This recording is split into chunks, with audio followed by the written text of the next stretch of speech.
Les principaux leaders de l'armée de l'air américaine sonnent l'alarme face à une pénurie critique au sein de la flotte de bombardiers du pays.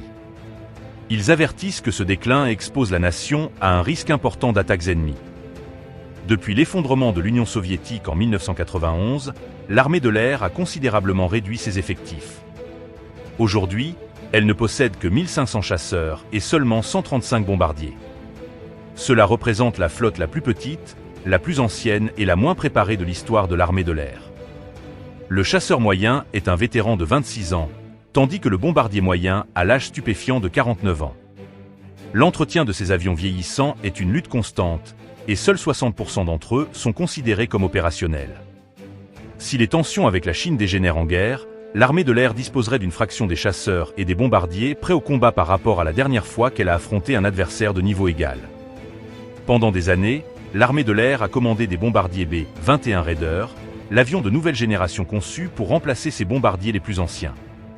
Cependant, la production avance à un rythme lent, avec un taux de production prévu de seulement 10 avions par an. Les experts plaident en faveur d'un rythme de production plus rapide, idéalement de 20 avions par an. Les leaders de l'armée de l'air estiment que les États-Unis ont besoin d'au moins 225 bombardiers, une combinaison de B-21 et de B-52. Certains experts préconisent même une force totale supérieure à 300 bombardiers. Le coût élevé du B-21, estimé à un montant exorbitant de 700 millions de dollars par avion, fait d'une flotte plus importante un défi politique.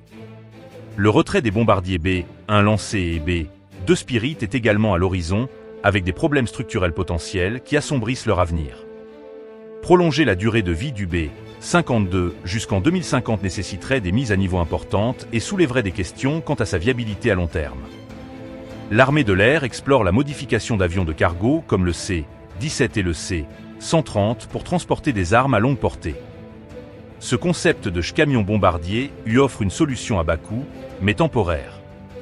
Cependant, ces bombardiers improvisés ne remplaceraient pas les capacités stratégiques et la polyvalence des bombardiers dédiés.